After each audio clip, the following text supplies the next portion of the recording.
Hello, আসসালামু আলাইকুম।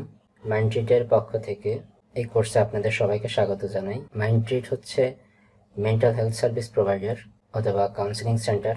Mind Treat যেসব বিষয়ে সেবা প্রদান করে থাকে তার মধ্যে psychological counselling, depression and stress management, career counselling, couple counselling, family psychology, children and school psychology, industrial and organisational psychology, behavioural and cognitive psychology. Couples counselling এর নতুন একটা ভিডিওতে আপনাদের সবাইকে স্বাগত জানাই। আজকে আমাদের আলোচনার বিষয় হচ্ছে রিলেশনশিপ অ্যাজ অর্গানিজম। অর্গানিজম হিসাবে রিলেশনশিপ কি, কিভাবে তারা আচরণ করে, এই বিষয়ে যাবতীয় ধারণা আজকে দেওয়ার চেষ্টা করি। এর আগে আমরা কথা বলছিলাম রিলেশনশিপ অ্যাজ এ সিস্টেম, তারই ধারাবাহিকতায় আজকে কথা বলবো রিলেশনশিপ অ্যাজ অর্গানিজম। দেখেন, একটা কাপল দুইটা পৃথক পৃথক ব্যক্তির দ্বারা গঠিত হয়।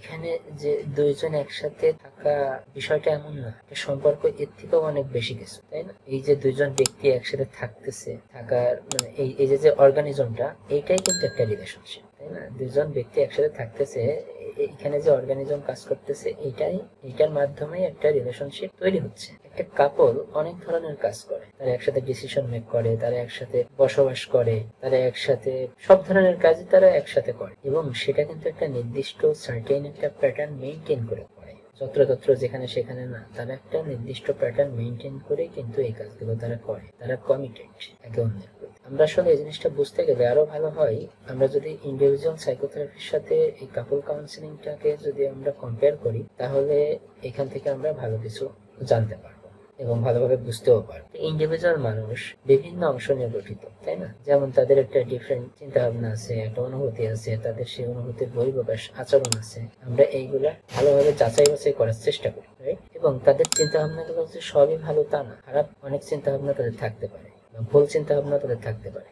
আমরা যখন একজন ইন্ডিভিজুয়াল ব্যক্তিকে ইন্ডিভিজুয়াল সাইকোথেরাপি আমরা প্রদান করি, তখন আমরা তাদের চিন্তা ভাবনা, তাদের ফিলিংস, তাদের বিহেভিয়ার গুলো আমরা দেখি। দেখার পরে এইগুলোর ভিতরে আইডেন্টিফাই করার চেষ্টা করি যে প্রবলেমটা কোথায় হচ্ছে, কন্ট্রাডিকশনটা কোথায় হচ্ছে। এইটা খুঁজে বের করে এই ম্যালঅ্যাডাপ্টিভ জিনিসগুলোকে আমরা বেটার কোনো অপশন দ্বারা প্রতিস্থাপন করে দিই এবং তাদেরকে রিয়েলাইজ করতে সাহায্য করি যে তোমার এইটা ভুল ছিল এবং এইটা এইভাবে না করে এইভাবে করলে বেটার হবে, এবং তার থেকে তোমার আচরণের ভিতরে পরিবর্তন আসবে, পজিটিভ ভাইব তৈরি হবে তোমার। এবং তাদেরকে আমরা এমন একটা চিন্তা ভাবনা তাদের ভিতরে প্রতিস্থাপন করে দেই যেটা কিনা তাদের অনুভূতিটাকে ভালো করতে সাহায্য করে।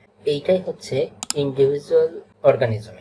তো আমরা এখানে ইন্ডিভিজুয়াল অর্গানিজম নিয়ে কাজ করতেছি না, আমরা এইটা যেহেতু কাপলস কাউন্সিলিং, তো আমরা এখানে এমন একটা অর্গানিজম নিয়ে কথা বলবো বা কাজ করব যেটা কাপল রিলেশনশিপ বিল্ড আপ করতে সাহায্য করে, ঠিক আছে? যেহেতু কাপল পৃথক পৃথক ব্যক্তি দ্বারা তৈরি হয় এবং তারা একত্রিত হয় একটা অর্গানিজম তৈরি করতে, আর এই অর্গানিজমটাই হচ্ছে রিলেশনশিপ, ঠিক আছে? ইন্ডিভিজুয়াল সাইকোথেরাপির ক্ষেত্রে বা ইন্ডিভিজুয়াল ব্যক্তির ক্ষেত্রে আমরা যেমন তাদের ভিতরে অনেক খারাপ দিক দেখেছিলাম, ঠিক তেমনই ভাবে কাপলদের ভিতরেও কিন্তু সবসময় সবকিছু ভালো থাকে না, অনেক খারাপ দিক তাদের ভিতরেও থাকতে পারে। যেমন তাদের চিন্তা ভাবনায় খারাপ থাকতে পারে, তাদের আচরণগত খারাপ থাকতে পারে, তাদের ইন্টারাকশনটা খারাপ হতে পারে। এই খারাপের ফলে কি হয়? একটা সমস্যার সৃষ্টি হয়। সমস্যা থেকে কি হয়? টেনশনের প্রকাশ ঘটে। টেনশনের ফলে কি হয়? প্রতিক্রিয়াটা খারাপ হতে থাকে, দুজনের ভিতরে যে ফিডব্যাকটা খারাপ হতে থাকে দুজনের ভিতরে। আমাদের কি করা উচিত? আমাদের এই সমস্যাটা উৎপত্তি স্থল বা কোথা থেকে আসতেছে, সমস্যাটা কেন হচ্ছে, এটাকে আইডেন্টিফাই করা এবং নতুন কোনো অপশন প্রতিস্থাপন করা যেটার মাধ্যমে আমাদের রিলেশনশিপটা ভালো হতে পারে, তাদের রিলেশনশিপটাকে একটা ব্যালেন্স করতে সহায়তা করবে, যার ফলে তাদের রিলেশনশিপটা একটা হেলদি এবং স্ট্রং পর্যায়ে যেন যেতে পারে। আমরা কিন্তু অনেক সময় অনেক অপ্রয়োজনীয় আনহেল্পফুল জিনিস নিয়েও কথা বলি। উদাহরণস্বরূপ বলা যেতে পারে avoidance. This is pretty much common with anxiety. এটা অ্যাংজাইটির সাথে খুবই সামঞ্জস্য, এই অ্যাভয়েডেন্স। আমরা অনেক সময় অনেক পরিস্থিতিকে অ্যাভয়েড করে চলে যাই, অ্যাভয়েড করতে পছন্দ করি, কারণ আমরা আসলে স্ট্রাগল ফেস করতে চাই না। বেশিরভাগ ক্ষেত্রে আমরা স্ট্রাগলটা ফেস করতে চাই না, কিন্তু দীর্ঘমেয়াদী চিন্তা করলে দেখা যায় এই যে আমরা যে স্ট্রাগলটা ফেস করি নাই, তার থেকে কিন্তু ওই বিষয়টাকে কেন্দ্র করে আমাদের ভিতরে হতাশা বা উদ্বেগের সৃষ্টি হয়। দ্যাট মিনস ডিপ্রেশন, অ্যাংজাইটি, ডিপ্রেশনের সৃষ্টি হয়। এই রিলেশনশিপের ক্ষেত্রেও কিন্তু সেম জিনিসটাই ঘটে। আমরা অনেক সময় অনেক কিছু অ্যাভয়েড করে চলে যাই, অনেক প্রবলেম ফেস করতে চাই না। এটা হতে পারে তাৎক্ষণিকভাবে, এটা হয়তো ভালো হতে পারে, তাৎক্ষণিকভাবে কোনো প্রবলেম সৃষ্টি হলো না, ঠিক আছে, তাৎক্ষণিকভাবে হয়তো ভালো হতে পারে, কিন্তু লং টার্মে এটার ইফেক্ট খুবই খারাপ হতে পারে, খুবই বাজে ইফেক্ট হতে পারে লং টার্মে, যার ফলে কি হয়, অ্যাংজাইটি বা ডিপ্রেশন, স্ট্রেসের মতো সমস্যাগুলোর সম্মুখীন হতে হয়।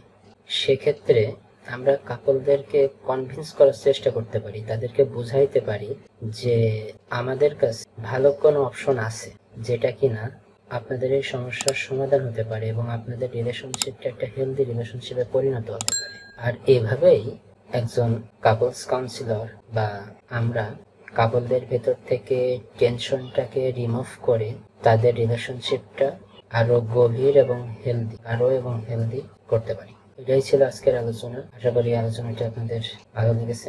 যদি আলোচনাটি ভালো লেগে থাকে তাহলে অবশ্যই লাইক, কমেন্ট, শেয়ার করবেন। শেয়ার করে অন্য আরেকজনকে জানার সুযোগ করে দেবেন। দেখা হবে পরবর্তী কোনো দিন, পরবর্তী কোনো ভিডিও নিয়ে।